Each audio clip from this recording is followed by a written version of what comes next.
Redeemer. How can your words be pleasing to him? Or how can your meditation be pleasing to him if you not have first come to him to get to know him? How can that be? You can sit here and quote the Torah, or those of you out here, my brothers, you can quote the New Testament. You can quote knowledge. But if you don't have any relationship with the Creator, if you don't have a relationship with his Son, who also created, do you understand? He created all things through him. This is not Christian. This is not no foolishness. This is what the scriptures teach, and what the Gospels teach. Men who their source was the scriptures, and they were able to express it. How can you know? How can you have pleasing words to him? Or how can your meditation be pleasing to him when you don't even know who he is? Come on, family, you better than that. Now let's go to another king. Let's go to his son, Solomon, who we know as King Solomon. Let's go to Proverbs, the 10th chapter. Thank you, my father, my king. Because see, now we see, even though we no doubt Yah had passed away, but he passed knowledge to his son Solomon. And Solomon was a very, as we call him today, Solomon was a very wise king. So we see now Solomon learning from his father. And this man was able to not just be musical, but also to be able to write wisdom. And he was able to express. You see this? The things that he learned from the words of Moshe, from the words of Moses, he was able to express these things. You see this? Thank you so much, my Father, my King, for unlocking all our minds. Understand this, that these were men, our ancient brothers, our ancient fathers, the patriarchs, the matriarchs, these men and women that knew him, that knew his son. They knew the revelation. They read the same thing we was looking at. As far as in the language that they spoke, of course. But they were able to learn these things and to express these things in songs, in prayers, in words of wisdom. You see this? Again, Proverbs, the 10th chapter. Excuse me. And let's look at verse, let's see here. Proverbs, the 10th chapter. Let's go to verse 11. Again, speaking about having a mouth of discipline. Because if we're not careful, we can be very foolish with our mouth. See, you can be wise with your mouth, but if you're not careful, you can be a fool with your mouth. Listen. Starting at verse 11, it says, the mouth of a righteous man is a well of life, but violence cover the mouth of the wicked. You see that? This goes to show. Now, all of you, think about in the times we living in. Look at what's going on in our civilization. Listen to what people are speaking on your TV sets. And here's the revelation that our Father, our King, is giving me. Again, what I was led to tell you earlier, that speech is more deeper than just your physical mouth. Look at the days that we're living in now, where we're in the days of technology. Look at how people are getting on the social medias. And they're not physically speaking. Some of them who may have what they call those web cameras where they can see each other and, these different, whether it's Facebook, Skype, Snapchat, whatever the case may be, Instagram, YouTube, in the manner as far as what you're looking at, or different ways that this video will be streamed as our Father, our King, permits. But look at how people are able to type things on their social media networks. Look how they're able to text things on their cell phones. And it's required as what? Speech. Someone can sit here and type something or test something. And it can be offensive to someone, and they will respond as if they were right in front of them speaking to them. Isn't that interesting? So a lot of people, look at your social medias, those of you who have them. Look at what people are saying now. Look at what they're typing now. And you'll see, sad to say, very few people are speaking words of wisdom. Listen. Again, verse 11. The mouth of a righteous man is a well of life, but violence covereth the mouth of the wicked. Hatred stirs up strife, but love cover all sins. That's powerful. And when you look at the world today, you see so much strife. Strife everywhere. You have more hatred comments and more ignorant comments in people's comment boxes and things of that nature. Or people sending, thank you, Father King. You know what's interesting too? We have what is known today, and many of you over the world know, it's called what? Emojis. Isn't that something? That you don't even have to speak to an individual, but yet you can send someone an emoji that can literally speak to them. And if you have someone who is on the outside who is not inclined or understand emoji terminology, they will not be able to understand, but yet it's a language nonetheless. You can have certain terminologies on when people type individuals. They'll say things like OMG or TTYL or LOL or SMH. And if you don't have the knowledge of that encoded language, you're not going to understand. You see this? Listen here. It says here, verse 13, in the lips of him that have understanding, wisdom is found. But a rod is for the back of him that is void of understanding. There's always going to be rewards for those who speak, who use their mouth for the right. And it's going to be a reward for those who use their mouth in the wicked way and in the wrong way. You're going to be recompensed nonetheless. Verse 14, listen. It says, wise men lay up knowledge, but the mouth of the foolish is near destruction. It's self-explanatory, but at the same time, we can all learn what our ancestor Shalom, the great king, is saying.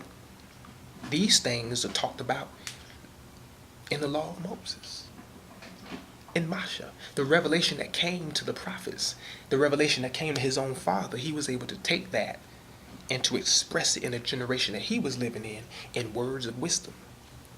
Yet it came from the same source, but he was able to express it. Listen, my brothers and sisters, verse 15 says, the rich man's wealth is a strong city. The destruction of the poor is their poverty. That's interesting because it shows that when you look at a person's status, whether he's rich, whether he's poor, there are times when you can tell or you can really look at someone's condition based on how they thought, based on the words that they used. And so it's just interesting that when you really look at people, when you really survey people, you can really understand. If you're really spiritually inclined, as our Father guides you, you can really see where a person is at based upon the things that they speak, the way that they, and what I mean by speak, not just physical speech, but even things out of their gesture. Because speech is much deeper, again, than just your mouth. But you can see based on how people carry themselves. And it can have an effect on people, even in certain instances, their own status. Do you see this? Listen. Verse 16. The labor of the righteous tendeth to life, the fruit of the wicked to sin. See, you either gonna do one or two things. Either it's one way or the other. You're going to labor for righteousness, or you're going to labor for wickedness. As we say, you reap, as you reap what you sow. That's a saying that we say that. You reap what you sow. Yahushua talked about that. What we sow, we will reap. You understand? Listen. Verse 17. He is in the way. He is in the way of life that keep instruction, but he that refuse reproof errors. Instructions is words. You can instruct someone, but if you hate instruction, you're going to make many mistakes. So he's passing down knowledge that he's learned. Listen. Verse 18. He that hideth hatred with lying lips, and he that uttereth a slander is a fool. That's powerful. And we're living in a time where there's so much slander. It is mind-boggling. And it just goes to show the fact that people, they need help. They need help. Verse 19, it says, in the multitude of words, there want not sin. But he that refrain his lips is wise. There's sometimes, my brothers and sisters, where just there's a time to speak, there's a time to be silent. And there's moments in life where there's certain battles that you're not going to win based upon just using your mouth to try to win the battle. There's moments when you have to be willing to just hush and just be silent. That's not weakness, but it's wisdom when it's done the right way. Verse 20, it says, the tongue of the just is as choice silver. The heart of the wicked is little worth. Do you see that? This is a powerful weapon, and it will bring blessing to you when you use it right, but it can bring cursing to you if you lose it the wrong way. If you use it the wrong way. Do you understand? Thank you, my Father, my King, for the correction. It says, the lips of the righteous feed many, but fools die for want of wisdom. And we're living in that time now where we need our Father's word. Because there's so many people saying that they're speaking from him, but they're speaking their own words, their own inspiration. Verse 22, it says, the blessing of the Master Yahuwah, it make rich, and he add no sorrow with it.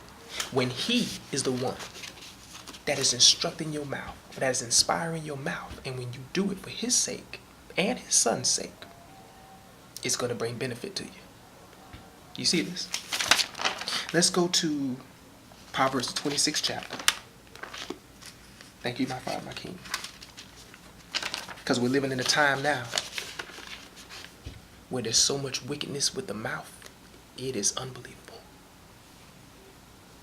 It's unbelievable. Verse 26, it says, starting at verse 1, it says, as snow in summer and as rain in harvest, so honor is not seemly for a fool. You see that? It goes to show that it's when you look at verse 1, as snow in summer.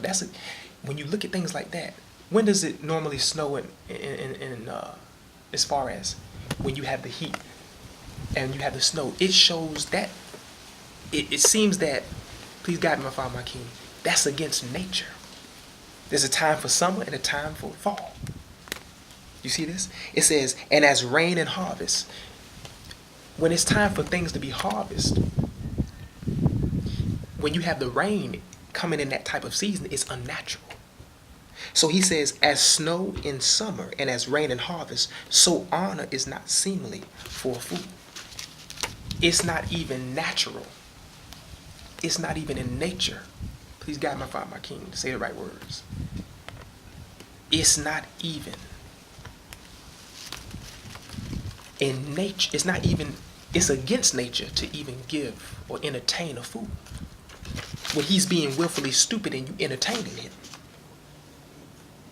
Do you see this? It's against nature to do that.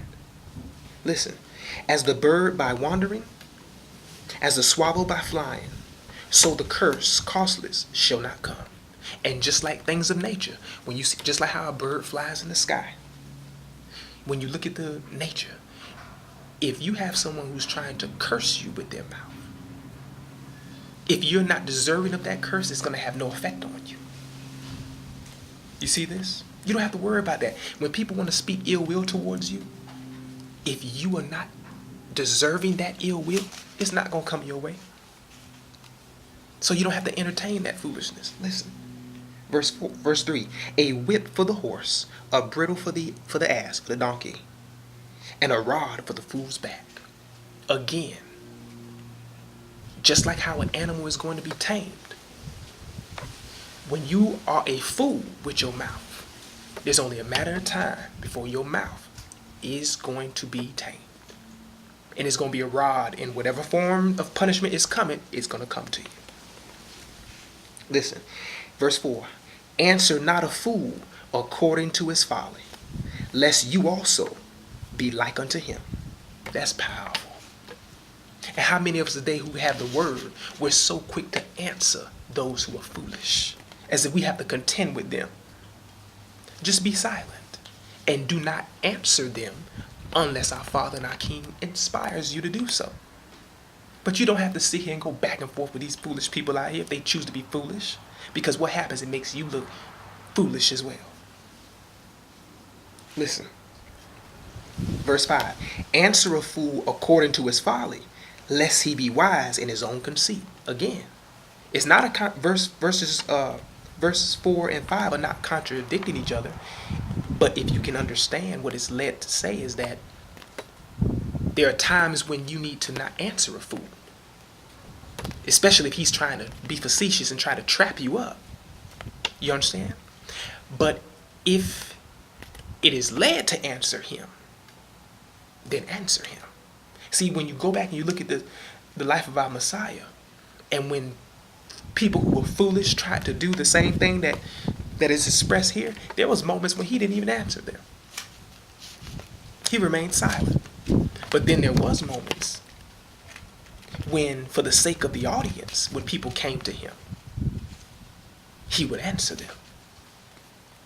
You see this? Listen. Verse 6. He that sendeth a message by the hand of a fool cut off the feet and drink damage. That's powerful. Or drink poison. In other words, why even give a message to a fool to carry?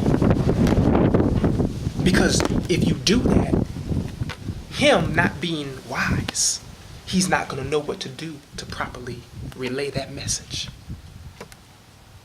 Listen. Verse 7. The legs of the lame are not equal. So is a parable in the mouth of fools. See, one thing you all have to understand about the scriptures, even though a lot of you bash it and say, oh, the Bible's not real, it just goes to show that it's a parable in the mouth of a fool. You don't understand it. You haven't taken the time. Though a lot of people who criticize the scriptures really haven't taken the time to really sincerely read it from cover to cover to truly understand it. If they did, they read it in the wrong heart to try to condemn it. And so here you are speaking foolish things, not realizing that it's a parable.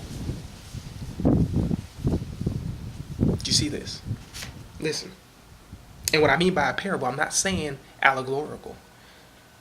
There are certain figures of speech. Something that is a parable, just because it is a parable does not mean it doesn't exist. Do you see this?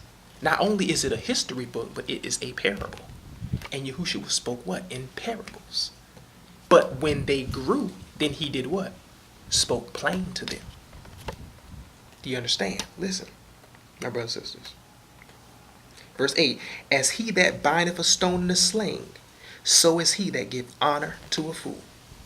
As a thorn goeth up into the hand of a drunkard, so is a parable in the mouth of fools. That goes to show that you can have wisdom in your mouth. But if you don't know what to do with that wisdom, you can speak it out. But yet,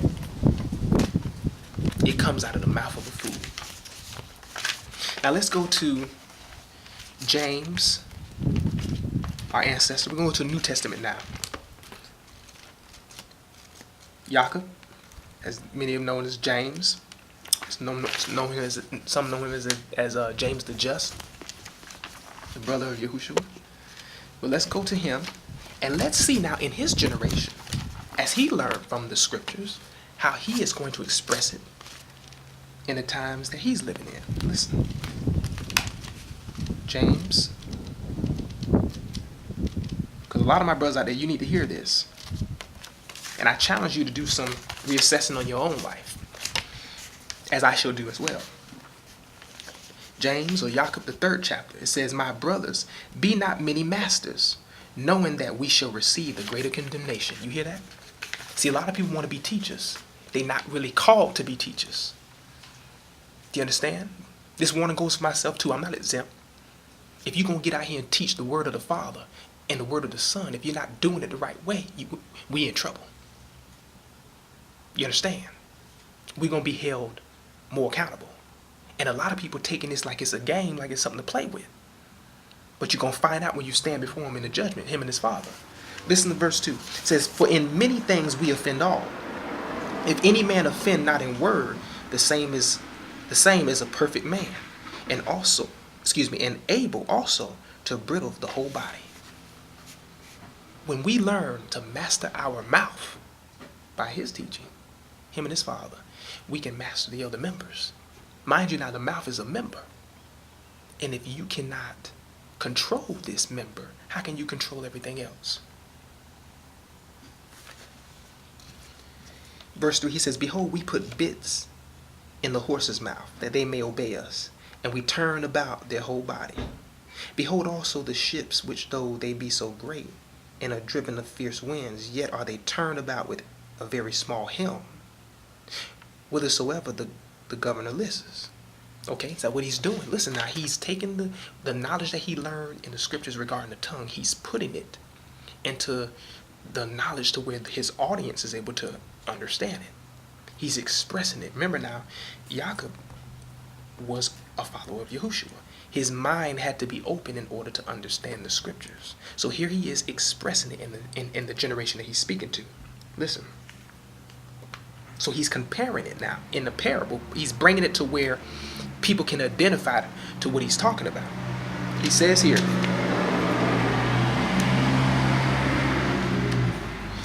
even so, verse 5 says, even so the tongue is a little member, and boasts great things. Behold, how great a matter a little fire kindleth.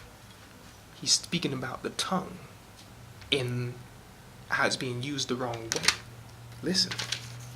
And the tongue is a fire, a world of iniquity. So is the tongue among our members, that it defileth the whole body, and setteth on fire the course of nature, and it is set on fire of hell.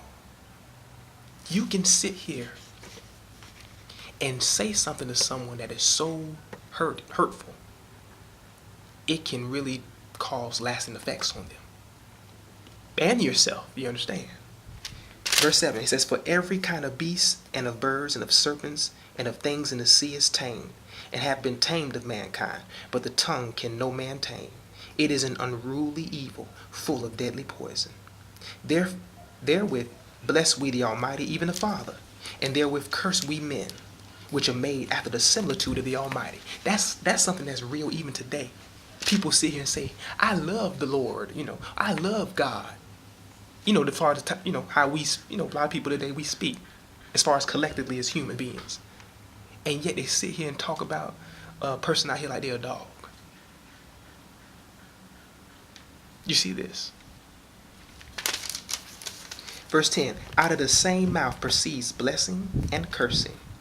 My brothers, these things ought not to be so. He's showing us that it's against nature. That's what Jacob is saying. It should not be this way. So what he's doing, he's expressing and exposing, and he's acknowledging the tongue as far as the tongue of a fool. And now he's going to express about a tongue or a mouth of discipline, how it should be. Listen, my brothers and sisters. Do a fountain send forth at the same place sweet water and bitter? Can the fig tree, my brother, bear olive berries? Either a vine figs? So can no fountain both yield salt water and fresh? Do you see how he's taking the knowledge of the scriptures and he is expressing and expounding in his modern day time? It's ancient to us in the time that we're living in, but in his generation, all the people who attended to his letter, the audience that he was speaking to understood what he was saying. Those who it was meant to understand. He was able to express the ancient scriptures into the generation in the modern day time that he lived in. Listen, my brothers and sisters. Verse 13. Who is a wise man and endued with knowledge among you? Let him show out of a good conversation his works with meekness of wisdom. See, now he's calling forth a man or a woman who is going to have a disciplined mouth. Listen. But if you have bitter envy and strife in your hearts, glory not and lie not against the truth. This wisdom descendeth not from above, but is earthly, sensual, and devilish. For where envy and strife is, there is confusion and every evil work. But the wisdom that is from above is first pure, then peaceable, gentle, and easy to be entreated, full of mercy and good fruits, without partiality and without hypocrisy. And the fruit of righteousness is sown in peace of them that make peace. When we use our mouth for the right reasons, and once the mouth has been enlightened and changed and anointed, it no longer is going to speak forth curses. It's going to speak forth blessings. You understand? Let's go to the last chapter, Matthew. I leave you all as I'm led with the words of our King through his heavenly Father. Matthew, the 12th chapter. Listen to this, my brothers and sisters. I want all you, as I'm led to speak in the generation that I'm living in, whether on your social media, when you're texting, when you're speaking to people, if we are not careful, we're going to have to answer. This is the words of our Master Yahushua. Matthew the 12th chapter. Verse 34 says, O generation of vipers, how can you, being evil, speak good things? For out of the abundance of the heart the mouth speaks. A good man out of the good treasure of the heart bringeth forth good things, and an evil man out of the evil treasure bring forth evil things. But I say unto you that every idle word that men shall speak, they shall give account thereof in the day of judgment. For by your words you shall be justified, and by your words you shall be condemned. This is a warning from our Messiah. Don't think that on the day of judgment you're not going to give account for what you have spoken. He said every idle word, not just with your mouth, but even in the way that we speak and communicate to our fellow human beings. If you or myself, if we are not careful, and we take the words and we use them for evil, we're going to stand before him and we're going to be judged. And our King going to deal with us. I love you, my brothers and sisters, and continue to grow. You be safe. And I love you. In the name of Yahushua. In the name of our Father Yahuwah.